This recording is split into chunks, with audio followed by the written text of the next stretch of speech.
Sud Radio, les vraies voix qui font bouger la France. 19h-20h, les vraies voix citoyennes. Aurélie Gros, Stéphane Pellet.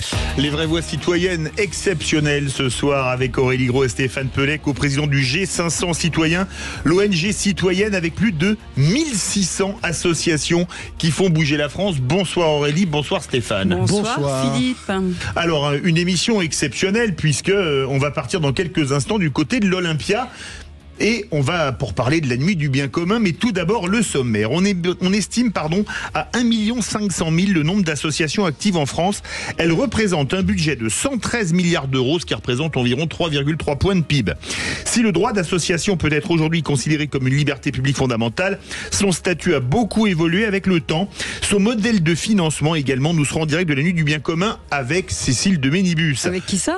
Cécile de Ménibus. Non, c'est pas vrai. Si. Enfin. Ah bah, nous a manqué aujourd'hui. Que l'on parle de handicap, de patrimoine ou encore d'entraide, le tissu associatif est bien souvent au secours des politiques publiques. Ce soir, nous aurons la chance d'avoir deux associations qui ont été soutenues par la nuit du bien commun.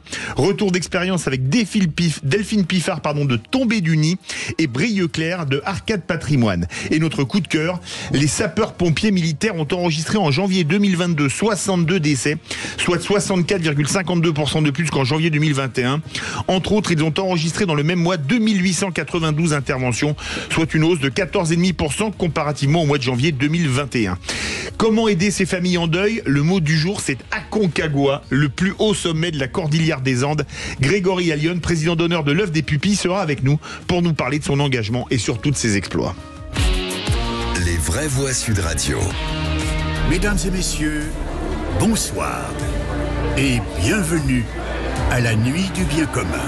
Ça fait 5 ans que chaque année vous revenez plus nombreux. 10 millions de dons levés, bravo. Vous êtes phénoménaux. 205 associations que vous avez soutenues, 19 400 participants, ce qui est assez énorme. Plus on vide ses poches, plus on remplit son cœur. Bonsoir Aurélie Gros. Alors, la nuit du bien commun.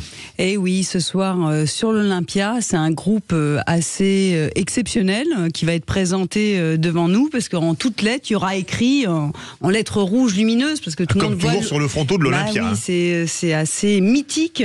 La nuit du bien commun à son actif depuis 2017, déjà des beaux succès, une capacité à mobiliser les foules et à toucher les cœurs. 28 483 participants, 324 projets soutenus et 16 millions d'euros de dons levés. Et tout ça pourquoi ? Mettre sous le feu de la rampe la multitude d'initiatives anonymes qui, partout en France, émergent, germent, grandissent et réunissent à agir concrètement pour le bien commun. Et on parle de quoi ? On parle des superbes associations qui rythment, qui permettent au cœur de la France de continuer à battre. Donc, on a une femme extraordinaire au téléphone, je crois. Je la connais pas, on a un petit problème de liaison avec l'Olympia, parce qu'a priori, il y a beaucoup de gens qui utilisent le téléphone portable, et on a a priori un petit problème de réseau. Cette nuit du bien commun, Stéphane Pellet, vous voulez en dire un mot ? Oui, vous savez, il y a une chose historique peut-être. Les associations, c'est la loi de 1901 qui les a créées, vous le savez. Donc on est tous souvent, la plupart, on dit souvent les Français, il y a 66 millions de présidents parce qu'on est tous à un titre ou à un autre président de quelque chose. Mais en fait, avant 1901, c'était donc un statut qui existait déjà, le droit d'association. Et c'est amusant d'avoir trouvé comme titre la nuit du bien commun, parce qu'en fait, c'était l'association des communs avant ça. Et elle pouvait être licite ou illicite, c'est-à-dire que c'était le pouvoir monarchique en particulier qui choisissait si une association était licite, donc si elle avait le droit d'exister, d'avancer, ou si au contraire elle était illicite, et ça a envoyé directement ses membres en prison. Donc ce soir, quand même, on en revient avec une longue histoire. Le droit d'association pouvait vous envoyer donc sous les barreaux, derrière les barreaux, pardon, et puis maintenant les associations nous emmènent vers des biens communs, vers l'universel. Et je crois que c'est ça qui marque en fait l'action de tous ceux qui s'engagent. Alors, on a retrouvé Cécile de Ménibus. Bonsoir Cécile. Bonsoir, comment ça va? On était en train d'appeler Jacques Pradel pour Perdu de vue, mais on vous a retrouvé au bon moment. Mais non, mais l'Olympia, il y a plein de recoins, il y a plein de pièces dans tous les sens. Et c'est vrai que ça court un petit peu puisque la nuit de bien commun, ça démarre officiellement dans 20 minutes. Oui. Donc, ce sont les derniers préparatifs avec un peu plus de 1500 personnes dans la salle. On est complet ce soir à l'Olympia pour cette belle soirée. C'est la 7e édition.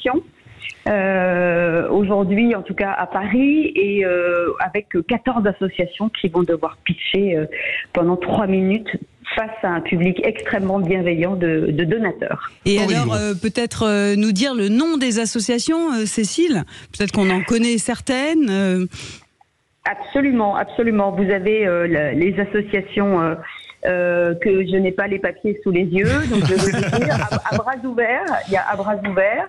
Il y a, je vais me faire aider par François qui est avec nous ici, avec Thibaut qui est là. Thibaut, toi qui les as en tête, à bras ouverts. Effectivement, c'est une association qu'on aime énormément parce qu'elle permet à des jeunes handicapés de pouvoir partir en week-end. Oui, exactement. Bonsoir Thibaut. Bonsoir Thibaut, oui. Fondateur de la Nuit du Bien Commun.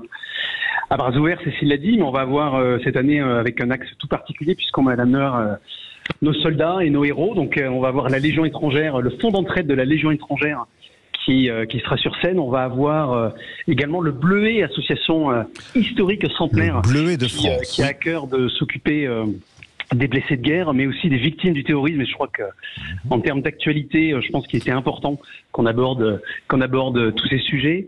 On va avoir des associations aussi comme le Chaînon Manquant sur le développement durable et le fait d'avoir une alimentation saine. On a également de l'or dans les mains, ça c'est assez extraordinaire. C'est de l'artisanat, mettre en avant les métiers des mains, une association Café Joyeux qui commence à être connue, reconnue. Magnifique, qu'on a reçu déjà dans les vraies voix citoyennes. Super héros grand cœur, Cécile. Ça aussi, on connaît bien. On connaît bien. Absolument. Moi, je suis marraine de cette association. Ce sont des policiers en fait, unités d'élite qui ont décidé, puisque l'un d'eux a eu une petite fille qui a eu plutôt une maladie importante et qui s'est dit pour que ça se passe bien, je vais créer dans les hôpitaux un peu d'animation. Et cette animation, c'est la possibilité d'avoir des dizaines et des dizaines de policiers qui se déguisent en héros de Marvel et qui dévalent finalement les façades des hôpitaux avec déguisés en super-héros. Donc tous les enfants qui peuvent sortir de l'hôpital sont devant, ils attendent, il reste à peu près 2 heures, et tous les enfants qui n'ont pas la possibilité de sortir de leur lit, en fait en dévalant les façades des hôpitaux, ils rentrent à l'intérieur, et il y a des petits garçons qui retrouvent, des enfants qui retrouvent la parole parce qu'ils voient leur Bonsoir Cécile. Vous savez, on est à la radio et donc on peut continuer en un peu plus de temps. Si je vous dis, Cécile Deménus, que vous êtes une animatrice héros au grand cœur, qu'est-ce que vous en pensez? Ouais, c'est pas mal. Héros au grand cœur, c'est pas mal. Ouais. Ça me va bien. En tout cas, à chaque fois, tous les ans, avec Émeric Rouillac, qui est commissaire-priseur, on s'attache à aller chercher de l'argent. Et je vais vous le passer, Émeric, parce qu'il est formidable. Et c'est vrai que c'est des commissaires-priseurs comme ça qu'on aimerait avoir. Il est habillé tout en rouge ce soir, on ne peut pas le rater. Il a son marteau dans la poche. Je vous passe Émeric Rouillac. Bonsoir Émeric Rouillac. Bonsoir Sud Radio. Bon, vous, votre marteau, c'est pour la bonne cause, c'est pas pour se mettre des coups sur les doigts sans le faire exprès. Racontez-nous ce que vous allez faire ce soir. Avec Cécile, on a une seule mission, j'ai mis un costume rouge, c'est enflammer l'Olympia. Enflammer l'Olympia avec la charité, c'est un cœur brûlant, et puis on va faire chauffer la carte bleue, parce que ce soir, l'objectif, c'est de récupérer un maximum de dons, un maximum d'argent pour toutes ces associations qui sont incroyables. On fait ça d'habitude, les commissaires-priseurs, pour les trésors qu'on a découverts, pour des particuliers, et là c'est pas pour l'intérêt particulier mais pour le bien commun, et ça nous galvanise. C'est magnifique. Et alors j'imagine que c'est opportunément placé en décembre, à la veille de Noël, et surtout à quelques jours de la fin d'année fiscale. Tout le monde sait maintenant comment s'est passée l'année, et d'un avis global, l'année est bonne, donc les gens peuvent être généreux, on est au moment de Noël, c'est le moment de donner, c'est la fin de l'année fiscale, mais surtout, si on veut recevoir, on va tous recevoir beaucoup de plaisir, de moments, de cadeaux au moment de Noël. Avant de savoir recevoir, il faut savoir donner, et c'est l'objectif de cette soirée. Elle engage vraiment La période de Noël sous le meilleur des auspices, c'est la nuit du bien commun à l'Olympia. Je sais pas s'il y a encore de la place, mais ça va être chaud bouillant ce soir. Alors Cécile, pour conclure, vous avez été longtemps la maîtresse de cérémonie depuis plusieurs années de la nuit du bien commun. Vous la sentez comment, celle de 2023 là, franchement? Écoutez, nous formons un couple. À part vous, Philippe, je vais vous faire une petite infidélité avec Émeric. Nous formons un couple depuis quelques années maintenant, donc nous nous connaissons parfaitement. Et à chaque fois, en matière d'animation et en matière de show, tous les ans ça monte un petit peu. Donc je sais pas ce qu'on va faire ce soir, mais en tout cas, voyant l'œil qui frise d'Émeric, je me dis qu'il devrait se passer des choses. Si l'œil qui frise, il doit être aussi marteau que vous. Ce qui est important, c'est d'aller au-delà, ou en tout cas d'aller dans la promesse de don, de régler finalement l'attente de ces associations qui ont besoin d'argent pour s'étendre. Et Aurélie Gros et Stéphane Pellet le savent très bien, sans argent, c'est difficile pour les associations. Et je dois dire que la salle de l'Olympia est extrêmement généreuse et extrêmement bienveilleuse à ce sujet-là. Et c'est vrai qu'on a des sujets qui sont un peu différents de ce qu'on voit habituellement, et c'est plutôt pas mal. En tout cas, ce cru 2023 risque d'être extrêmement joyeux et extrêmement généreux. Un très grand cru. Le mot de la fin très court. Donc rendez-vous semaine prochaine, Cécile. On est d'accord pour nous faire part de cette soirée exceptionnelle et nous faire un petit compte rendu en début d'émission. Oui. Absolument. Super. Merci en tout cas. Merci Cécile. À vous, mon co-animateur favori. Merci Cécile, Thibaut et François, et bravo à vous. Et on dégustera ce grand cru en début d'émission lundi prochain. Tout de suite, on va parler d'une association qui était parmi les lauréates l'an dernier. Tombée du nid, une association absolument magnifique. Delphine Piffard sera avec nous. Restez bien avec nous dans Les Vraies Voix Citoyennes. Sud Radio, les vraies voix qui font bouger la France, 19h-20h, les vraies voix citoyennes, Aurélie Gros, Stéphane Pellet. Retour des vraies voix citoyennes avec Aurélie Gros, Stéphane Pellet et une très belle association qui faisait partie des associations sélectionnées lors de la dernière nuit du bien commun l'an passé. Une association qui s'appelle Tombée du nid. Delphine Piffard est avec nous et vous allez nous parler de cette association, Stéphane Pellet. Alors, Delphine Piffard, l'an dernier, vous aviez fait partie des lauréats de la nuit du bien commun. On a entendu tout à l'heure Cécile de Vénibus et toute son équipe qui est là-bas, qui trépigne d'impatience à l'Olympia parce qu'elle va ouvrir une soirée mémorable comme toutes les autres. On a entendu d'ailleurs des informations exceptionnelles, quand même, des montants d'argent récoltés à cette occasion qui sont assez extraordinaires. Nous, ce qu'on se dit avec Aurélie Gros et toute l'équipe des Vraies Voix Citoyennes, c'est que ça a dû vous donner un coup de booster à votre association. Et votre association, c'est une association importante, en fait. C'est un réseau d'entraide entre personnes ayant des enfants porteurs de handicap. Et on aimerait bien savoir ce que cette entraide-là, justement, permet au quotidien. Et surtout, qu'est-ce que la nuit du bien commun a permis à votre association ? Alors bonsoir à tous. Effectivement, on était il y a pile un an à l'Olympia et on est passé les bons derniers des 12 associations qui s'étaient présentées. Et malgré ça, on a eu un soutien formidable. Et ce que l'on avait promis ce soir-là, c'était d'ouvrir de nouvelles régions et le cœur du nid, dont je vous en parlerai davantage, dans de nouvelles régions. Eh bien, on a tenu notre promesse puisqu'on avait dit qu'on ouvrirait 3 régions et nous avons ouvert 3 régions en 2023. Grâce à ces montants. Grâce à ces montants. Alors, en fait, donc le cœur du nid, c'est effectivement c'est une application qui met en lien des bénévoles et des familles qui ont des enfants porteurs de handicap.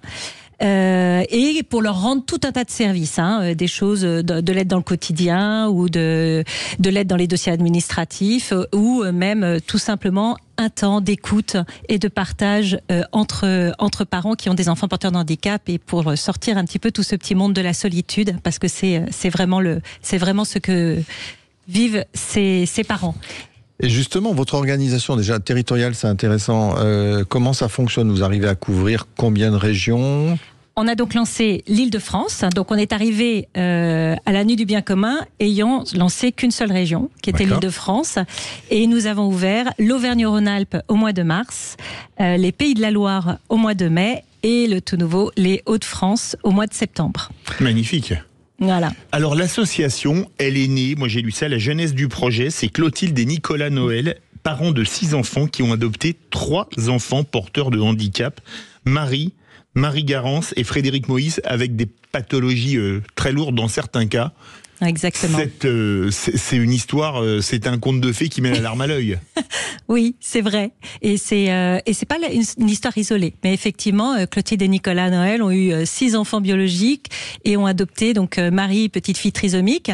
Et c'est d'ailleurs l'objet du livre de Clotilde, parce que toute l'histoire, elle a démarré avec l'adoption de Marie. Et Clotilde a raconté tout ce parcours d'adoption semé d'embûches, parce qu'on peut imaginer que c'est compliqué quand vous avez déjà 6 enfants, quand vous vous dites je voudrais adopter, et je voudrais même adopter un enfant, ce qui est dit dans l'administration à particularité.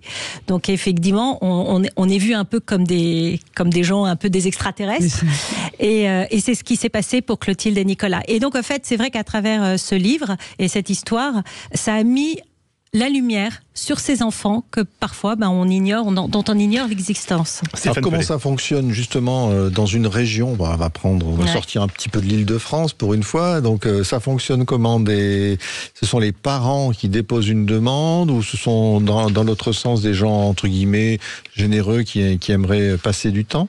Alors c'est dans toutes les régions ça se passe pareil. On ouvre l'application et dans l'application on a des familles qui s'inscrivent. Qui sont reçus par des responsables régionaux et qui vont leur expliquer un petit peu le fonctionnement de l'application, les écouter et voir aussi comment on peut les aider. Et puis ensuite, par ailleurs, on va avoir des bénévoles qui vont aussi télécharger l'application, aussi s'inscrire, et là, qui vont pour le coup avoir un vrai parcours de recrutement, de sélection. Il y a une sélection qui est faite et de formation.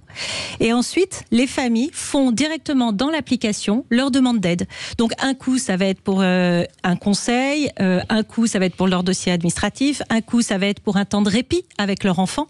Et on a tout un tas d'histoires aujourd'hui qui sont en train de se créer, puisque voilà, depuis un an, cela fonctionne à merveille. Aurélie Gros veut réagir. Quelles sont les réactions les plus importantes? C'est-à-dire, quelles sont les demandes, en fin de compte, que vous avez des familles où le bas blesse, en fin de compte, dans la société? Parce qu'aujourd'hui, si les associations existent, c'est souvent pour combler des politiques publiques qui ne vont pas assez loin. Donc, c'est très bien, heureusement que les associations existent, mais où est-ce que vous sentez que, quelque part, il y a un manque, en fin de compte, dans notre société? En fait, c'est pas forcément les politiques publiques, parce que nous, les bénévoles interviennent auprès des familles plus en aide pour du soutien et de l'accompagnement. L'administration peut pas tout faire, et donc les familles sont très souvent. Ça rappelle la phrase d'un homme politique célèbre. Non, mais exactement. Et en fait, offrir un temps de répit aux parents, c'est pas l'État qui va le faire. Et effectivement, ce sont des parents qui sont dans un nouveau normal. Et sincèrement, moi, pour avoir reçu plus de 150 familles. J'entends toujours cette espèce de solitude qu'ils ont à trouver le bon parcours pour leur enfant, à trouver un moment pour eux, juste un moment pour eux. Et donc ils sont dans ce nouveau normal où finalement ils arrivent même plus à voir que leur vie n'est pas la même vie que les autres. Et donc avoir un bénévole qui va leur offrir juste une heure où ils vont pouvoir s'occuper de leurs autres enfants, où ils vont pouvoir parfois télétravailler, ou juste aller prendre un bouquin, un truc de dingue, eh bien c'est un moment incroyable. Et puis juste un autre petit exemple, parce que ça représente à peu près 50% des demandes, mais on a aussi 20%, c'est ce fameux dossier administratif MDPH qui donne des urticaires à tout le monde. Eh bien c'est long, c'est fastidieux, et en plus il y a beaucoup d'émotionnel dedans. Et parfois avoir quelqu'un à côté qui dit, bon, on va le remplir comme un dossier administratif, et ça va pas coller à votre enfant, ça veut pas dire que votre enfant il sait rien faire ou autre, mais par contre dans son intérêt et dans le vôtre, on va le faire. Et ben c'est tellement plus facile de le faire avec quelqu'un. Et alors, comment on sait que ces interlocuteurs sont des interlocuteurs qui ont les compétences, les connaissances, parce que la générosité, c'est une chose, mais dans vos régions, vous avez des référents, des repères pour une certaine qualité, on va dire, d'accompagnement? Oui, complètement. En fait, on a donc des bénévoles que l'on recrute, et en fonction de leurs compétences, on va leur déterminer ce qu'on appelle des badges. Donc, en fait, il y a celui qui va pouvoir aider sur le domaine administratif, celui qui va pouvoir aider dans l'aide dans le quotidien, d'autres qui vont pouvoir aider sans tout ça. Et puis on a aussi, j'en ai pas parlé, mais c'est l'adoption. c'est quand même l'histoire de notre association. Et on a tout un tas de parents, comme Clotilde et Nicolas, qui sont rentrés dans cette démarche. On a une dizaine aujourd'hui de parents qui accompagnent d'autres parents dans leur parcours, soit dans leur réflexion, soit dans leur parcours, soit après d'ailleurs, pour pouvoir aussi accueillir l'enfant, parce que en fait, jusqu'au bout, c'est compliqué. Parce que vous avez en plus ouvert une nouvelle fonctionnalité il y a quelques temps pour que les familles se contactent entre elles. Vous avez d'ailleurs beaucoup de succès, 4600 téléchargements, 2900 créations de comptes, 200 familles, etc., 350 conseils et accompagnements. Oui, exactement. C'est vrai qu'on a aujourd'hui, alors parce qu'il y avait un réseau déjà au départ, donc c'est vrai que ça allait très vite, beaucoup de bénévoles. Aujourd'hui, on a presque 3 candidatures de bénévoles par jour. Donc en fait, et dans l'ensemble des régions. Donc pourquoi ? Parce qu'aussi on a un peu réinventé le bénévolat chez Tombé du Nid. C'est quand je peux. Certes, on demande à ce qu'il y ait une régularité, une fois par mois, mais c'est quand même, vous recevez une notification avec une demande d'aide, vous êtes dispo, vous répondez, vous n'êtes pas dispo, vous ne répondez pas. Aujourd'hui, c'est comme quand on va chez le coiffeur, on n'a pas toujours besoin, on ne sait pas toujours quand est-ce qu'on va pouvoir être dispo, et ben c'est un peu ça, c'est le nouveau bénévolat. C'est magnifique, bien sûr. D'abord, Tombé du Nid, j'adore le nom de l'association. Ça rappelle une chanson de Jackie Gélin, Tombé du ciel. Et puis en décembre, raconter évidemment l'histoire du père et de la mère Noël. Bon ça c'est alors là, c'est encore que mieux. C'est le nom de ceux qui ont créé cette association. Les pères et mères Noël, absolument magnifique. Il y a même un grand shooting de la trisomie 21 qui est très beau. Tout le meilleur. Comment est-ce qu'on peut vous aider, comme on est en fin d'année fiscale? Aurélie Gros, la concurrence à la nuit du bien commun. On voudrait continuer en 2024 et on a des projets d'ouverture de nouvelles régions. On est très très attendu. Je reçois très très souvent des demandes de familles qui me disent quand est-ce que vous arrivez chez nous. Donc voilà, on a besoin de continuer à être soutenu. Donc on n'a pas la nuit du bien commun cette année, mais je sais que notre campagne de dons... Alors site internet, parce qu'on va devoir lancer la www.tombedunid.fr. Eh bien écoutez, vous savez comment aider l'association Tombé du Nid. Bravo. Dans quelques instants, on va parler d'une autre belle association qui avait été récompensée l'an passé à la nuit du bien commun, Arcade, qui restaure des monuments historiques et du patrimoine. C'est absolument génial également. On se retrouve tout de suite dans les vraies voix citoyennes sur Sud Radio avec Aurélie Gros et Stéphane Pellet. Et c'est la nuit du bien commun et on a 2 des associations qui avaient fait partie des leaders, on va dire des lauréats de la dernière nuit du bien commun. Et celle-ci, c'est pas l'humain, c'est le patrimoine. Elle s'appelle l'Arcade, elle est magnifique, Aurélie Gros. Et c'est pas l'humain, c'est effectivement le patrimoine, mais comme j'ai l'habitude de le dire, le patrimoine, c'est la vie. Oui. Et Arcade fait partie de cette vie parce qu'en plus, ils ont cette spécificité, c'est qu'ils mobilisent les jeunes pour restaurer le patrimoine. Or, aujourd'hui, on a reçu plein d'associations dans les vraies voix citoyennes, des personnes qui se trouvent en Bretagne, qui veulent restaurer un four à pain, des citoyens qui se mobilisent, une jeunesse des fois qui est engagée, qui a envie d'aller sur des chantiers, donner du sens, dire voilà, nous, on aime notre village pour ça. Et ce que je trouve beau dans cette association, c'est ça, justement, c'est cette mobilisation qui va au-delà des citoyens, qui va vers les jeunes aussi. Et je pense que c'est important pour redonner du sens à notre pays. Donc on est ravis de vous recevoir, Brieux, avec nous aujourd'hui. Et vous avez été un des lauréats de la nuit du bien commun et j'imagine que ça vous a apporté beaucoup de choses. Mais j'aimerais que vous nous parliez aussi de votre formidable aventure et de votre association. Merci de votre accueil, merci de me recevoir et si je peux me permettre de vous contredire pour être un peu la mouche du coche en ce début d'émission. Ça, vous n'avez pas le droit. Je crois que non seulement le patrimoine et l'humain sont réconciliables, mais en plus l'humain passe par le patrimoine et c'est le pari un peu fou qu'on a fait avec Arcade.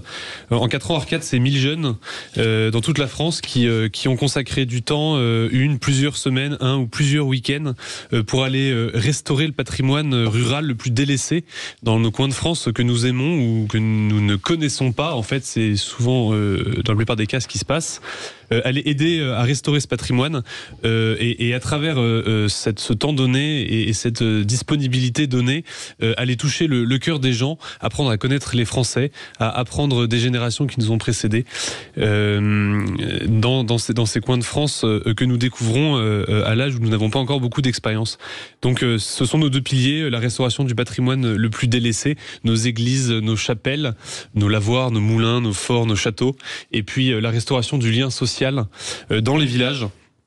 par ce moyen concret qui est l'organisation de sessions de chantier toute l'année ou presque, et surtout dans toute la France. En 2020, vous restauriez 4 lieux, c'est bien ça. En Exactement. 2021, le double, 8, 13 en 2022, objectif 2023, 26 lieux. Alors quand on regarde votre site web, il y a de tout, il y a des tours, il y a des églises, il y a des châteaux, enfin c'est multiple et varié. Comment est-ce que vous faites la sélection ?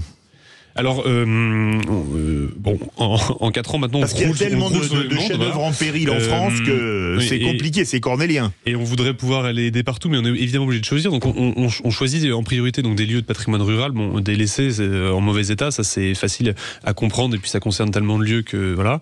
Mais on cherche aussi des lieux qui sont porteurs d'un projet au service du bien commun, accueillir une association à terme, pendant le chantier, s'ouvrir à de la réinsertion, s'ouvrir aux habitants du village, accueillir des visites, remettre l'église ou la chapelle au culte, etc. Donc un lieu porteur de bien commun, et puis où des jeunes peuvent intervenir à la hauteur de leurs moyens, en étant formés, pourquoi pas par un artisan ou par une entreprise qu'on embaucherait ou qui viendrait nous renforcer, mais voilà, un lieu où on puisse nous retrousser les manches et attaquer directement les travaux, et je vous assure que ça manque pas. Et patrimoine classé, non classé, tout patrimoine. Pas forcément tout patrimoine. Alors souvent le patrimoine qui en a le plus besoin, c'est les centaines de milliers de lieux non classés ou non inscrits. Mais il y a des lieux qu'on intervient qui sont classés en partie, mais c'est pas sur ces parties-là qu'on intervient évidemment, parce qu'on n'a pas les compétences. Mais vraiment les lieux qui en ont le plus besoin, ce sont ces lieux oubliés par ces inventaires. Et c'est sur ce patrimoine-là que nos jeunes se mobilisent. Et d'ailleurs, ça, c'est intéressant parce que c'est très propre à la jeunesse de relever les défis les plus fous. Et il n'y a pas de défi plus fou que d'entrer dans une église en ruine à laquelle il manque le toit, et de se dire, pourquoi pas, dans quelques années, elle aura un toit, les cloches sonneront. Voilà, c'est ce qu'on essaie de faire. Stéphane Pellet. Et justement, vous vous souvenez, il y a peu de temps, enfin il n'y a pas si longtemps, il y a une ministre de la Culture, on ne va pas l'accabler en donnant son nom, mais qui avait exprimé l'idée que les églises du 19e, par exemple, elles étaient relativement moches, hein, c'est ça. On a tous trouvé. Oui. Et donc, ne nous égarons pas. Non, il y a une erreur. mais donc, elles étaient moches. Il aurait fallu plutôt les supprimer, passer à autre chose, parce qu'on n'avait pas les moyens d'entretenir tout le patrimoine. C'est quoi, vous, le rapport au patrimoine que vous entretenez ? C'est un rapport de cœur et de gratitude, parce que moi, à titre personnel et puis avec Arcade notamment, je dois énormément au patrimoine, à ces monuments dont la beauté a élevé un peu mon regard et j'espère ma vie. Et puis parce que c'est à travers le patrimoine, pas seulement les grands monuments, mais aussi ces petits lieux dont on parle, que j'ai appris à aimer mon pays, son histoire, ses paysages. Et quand on aime l'histoire d'un pays, on a envie qu'il perdure et on regarde l'avenir. Donc c'est d'abord un regard de gratitude, mais paradoxalement, on pose le même constat que la ministre sans avoir les mêmes conclusions, mais de se dire que la puissance publique aujourd'hui ne peut venir seule, n'a jamais en réalité pu venir seul à bout de ce défi d'entretenir et de transmettre notre patrimoine. Et c'est pour ça qu'on essaie, nous, de prendre notre part de ce défi colossal, parce qu'on croit justement en l'avenir de notre pays, en la perpétuation de ce qui fait son unité. Et donc on veut, avec nos jeunes mais frêles épaules, nous attaquer à la restauration de ce patrimoine et toucher le cœur des gens à travers ça. Mais d'ailleurs, avec autant de monuments ou de lieux que vous avez une équipe scientifique, peut-être donnez-nous un petit peu une indication de votre organisation. Alors ça fait, nous on est une association donc de bénévoles, de jeunes bénévoles, et qui nous appuyons sur ce millier d'autres jeunes volontaires bénévoles venus sur nos chantiers, à qui nous proposons d'être accueillis une semaine ou un week-end chez un propriétaire, une association gestionnaire d'un lieu. Donc nous sommes bénévoles, ce n'est pas notre métier. D'accord. Et donc nous, grâce à une Nuit du bien commun, grâce à l'aide que nous avons récoltée en 2021 notamment, et puis à l'aide que continue de nous apporter un certain nombre de donateurs petits ou grands, nous pouvons travailler avec des artisans qui sont formés, avec des entreprises de monuments historiques qui viennent nous apporter des compétences. Parce que quand on regarde les chantiers et les photos, il faut être quand même assez bon techniquement de ses mains, entre les maçons, les plombiers, etc. Il y a quand même du travail. Hein. Alors on commence par ce qu'on peut faire, et puis au fur et à mesure, on arrive à ce qu'on sait plus faire, et donc sur lequel il faut que nous fassions aider. C'est très éducatif. pédagogique pour un jeune de se dire, voilà, il y a un moment où il faut que je me remette à quelqu'un qui va me transmettre son savoir-faire pour me donner les clés de la mission que je me suis confiée. Donc on essaie de le faire avec des artisans, et puis on essaie aussi de nous appuyer de plus en plus grâce au soutien qui nous arrive d'année en année sur voilà, les réseaux de patrimoine, les associations locales ou nationales qui existent, et puis inciter, accompagner les propriétaires, les inciter à eux-mêmes à formuler un projet qui puisse être aidé par les architectes des Bâtiments de France, etc. Aurélie Gros. Alors oui, au début j'allais poser une question de financement, mais bon, Monsieur Pelé est arrivé avant moi, et en fin c'est le sens de l'anticipation. On arrivera vers la fin, mais vers la fin, pour parler des financements, oui. Je pense que c'est intéressant au moment où on va appeler aux dons. Juste, quand vous avez tous ces jeunes, en fin de compte, qui viennent sur ce patrimoine, qui découvrent des métiers, justement, des métiers très spécifiques, est-ce que vous avez vu des vocations se créer? Parce que ces jeunes qui arrivent pendant une semaine sur un chantier, qui découvrent des métiers qui sont spécifiques, des métiers durs, spécialisés sur le patrimoine, et on sait qu'on est en manque aujourd'hui de ces métiers-là. Est-ce que vous avez vu des vocations naître à travers vos chantiers? Le gestionnaire d'une association qui restaure une église dans le nord de la France nous racontait qu'une volontaire de cet été, de l'Ascension, pardon, d'un des camps de l'Ascension, l'aidait cette semaine sur un chantier de peinture de décor de monuments historiques à l'autre bout de la France. Donc voilà, ça vaut le c'est la découverte des métiers du patrimoine, c'est super. Et vous avez des ambassadeurs, et on peut proposer des chantiers. Alors, il y a deux choses. Vous pouvez être, si vous êtes jeune dans des réseaux étudiants, etc., écoles ou autres, vous pouvez être ambassadeur de l'association pour en parler autour de vous et permettre à d'autres jeunes de la connaître et de la rejoindre. Et vous pouvez proposer des chantiers sur votre site internet. Alors on propose des chantiers. Par exemple, il y a une chapelle à côté de chez moi qui a besoin d'un gros rafraîchissement. Exactement. Nous, on a envie d'aider le plus de monde possible, donc n'hésitez pas à proposer vos chantiers à la réserve près, qu'on a dû clore notre liste pour la saison prochaine, qui sera notre 5e saison au cours de l'année 2024. Mais vous pourrez évidemment à la rentrée de septembre prochain à nouveau commencer à nous proposer des choses. Et pour vous aider, voilà, le site internet, vous sur notre les site dons. patrimoine-arcade.fr. On a nous aussi une campagne au singulier. Arcade au singulier, pardon, ARCADE. Donc patrimoine-arcade.fr. L'arcade, c'est à la fois le pilier et le lien, donc ça finalement ça correspond bien à ce qu'on est. Donc vous pouvez vous rendre sur ce site. On a une campagne de dons en cours pour nous aider à organiser des prochains chantiers, acheter les matières premières, embaucher les artisans qui nous permettront de transmettre ces savoir-faire. Merci beaucoup, Brieux-Clair de l'association Arcade, patrimoine-arcade.fr, une magnifique association comme Tombé du Nid, qui avait fait partie des lauréats l'an dernier de la Nuit du Bien Commun, qui se déroule en ce moment même à l'Olympia. Là, on va parler des œuvres des pupilles des pompiers, et on va monter sur le toit de la Cordillère des Andes, la Concagua. On sera en compagnie de Grégory Allione, président d'honneur de l'œuvre des pupilles des pompiers. 9h-20h, les vraies voix citoyennes, Aurélie Gros, Stéphane Pellet. Et des vraies voix citoyennes en cette nuit du bien commun, et après avoir reçu deux très belles associations, Tombé du Nid avec Delphine Piffard et Arcade avec Brieux-Clair, on a le plaisir de recevoir en notre compagnie Grégory Allione, président d'honneur de l'œuvre des pupilles des pompiers. Aurélie Gros. Eh ben oui, il va gravir un sommet de 6994. Non, tu vas me dire que c'est pas ça. 6961 ou 62, j'ai deux sources. Pour les orphelins des pompiers, en quelque sorte, le sommet de sa vie, comme il aime à le dire. Alors bonsoir Grégory Allione. Bonsoir. Vous vous apprêtez à faire l'ascension du colosse de l'Amérique, point culminant de la Cordillère des Andes, et cela au profit des pupilles. Racontez-nous un petit peu votre engagement, parce que vous allez vous envoler bientôt, donc le 14 décembre, pour relever ce défi qui s'est lancé au profit de l'œuvre des pupilles. Donc ça nous intéresse parce qu'il faut en parler, on n'en parle pas assez de votre combat. Bonsoir. Oui, bonsoir. C'est 6962 mètres, comme ça au moins. Exactement. Voilà, Philippe David avait raison. Merci, quel soutien. Donc, le sujet au-delà de l'altitude, c'est en fait, vous êtes en train d'exercer notre vœu. Vous parlez de l'œuvre des pupilles. Au-delà du défi, c'est de parler de l'œuvre des pupilles.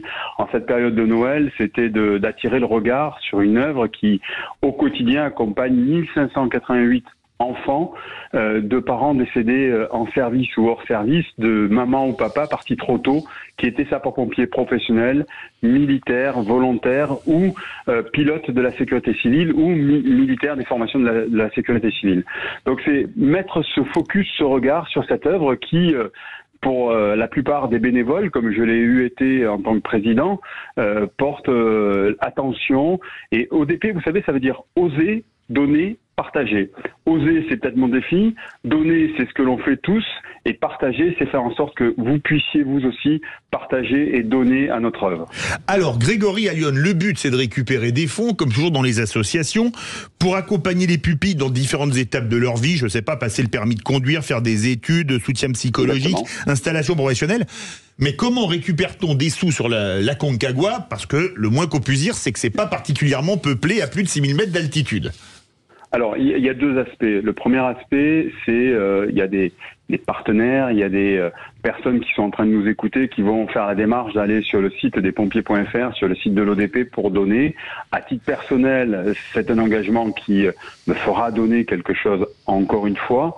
Et ensuite, c'est aussi créer ce lien entre tous les pompiers du monde, parce que régulièrement on est tous mis à mal et typiquement nous avons une caserne à Mendoza où nous sommes partenaires et nous allons parler de notre œuvre et nous allons tenter de développer aussi cette œuvre-là par là-bas. Donc voilà, il y a une vraie solidarité au-delà de l'œuvre des pupilles avec les pompiers argentins et c'est quelque chose que nous allons développer. Mais le vrai sujet, c'était d'accompagner le regard sur notre œuvre des pupilles et sachez-le, c'est que régulièrement nous accompagnons des pupilles en altitude et sur une opération qu'on appelle au-dessus des nuages. Forcément, ça a du sens pour eux. Et on est allé en 2021 sur le Mont Blanc. En 2020, j'ai été allé à titre perso parce qu'en 2021, je me suis senti de les accompagner. Et pourquoi pas à terme sur la Concagua. Oui, mais en quelque sorte, les 250 000 pompiers ne font qu'un avec les 1588 pupilles. Et au-delà de votre ascension de ce mont, et voilà, ça c'est exceptionnel. Mais ce qui est beau aussi, c'est de parler de la réalité des pompiers qui donnent leur vie pour leur métier. Je pense que c'est aussi un message que vous souhaitez faire passer ce soir. Oui, merci. Le pompier, en fait, c'est un engagement généreux, altruiste. Il faut savoir que sur les 250 000 pompiers en France, 200 000 sont volontaires. C'est-à-dire qu'ils ont un métier où ils étudient par ailleurs et ils donnent du temps pour les autres. Les professionnels sont très engagés aussi parce que c'est une profession que l'on ne fait pas parce qu'on a vu de la lumière dans une caserne. C'est un engagement vraiment qui prend aux tripes.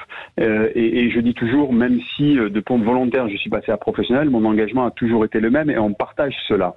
Donc oui, c'est jeter le regard aussi sur celles et ceux qui, par solidarité, donnent de leur temps, donnent de leur tripes, de leur engagement au bénéfice de la nation. Aujourd'hui, le service d'incendie et de secours, c'est 80% d'activité, c'est le secours d'urgence aux personnes, c'est de l'assistance, c'est du quotidien.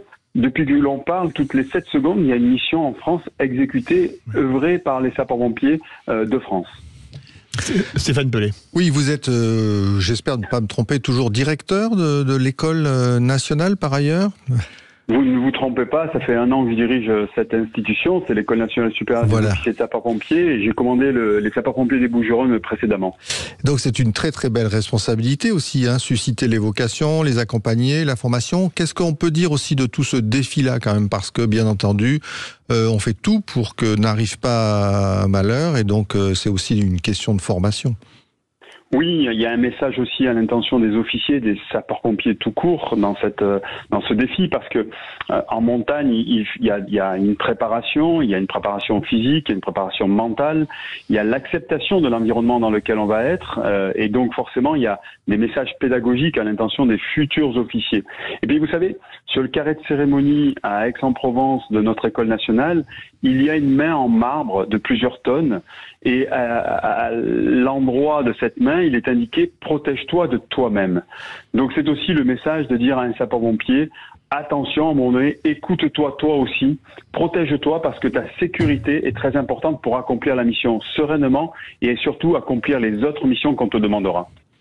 Alors vous allez me faire cette ascension, vous n'allez pas faire en solitaire, vous allez être combien à la faire ?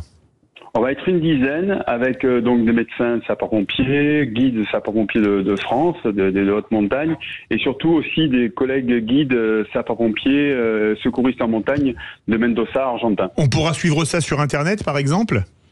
Vous pourrez suivre ça sur tous les réseaux, que ce soit de l'œuvre des pupilles, des pompiers de France, les chaînes YouTube des pompiers de France, et forcément les réseaux, lorsque j'en aurai, qui sont les miens.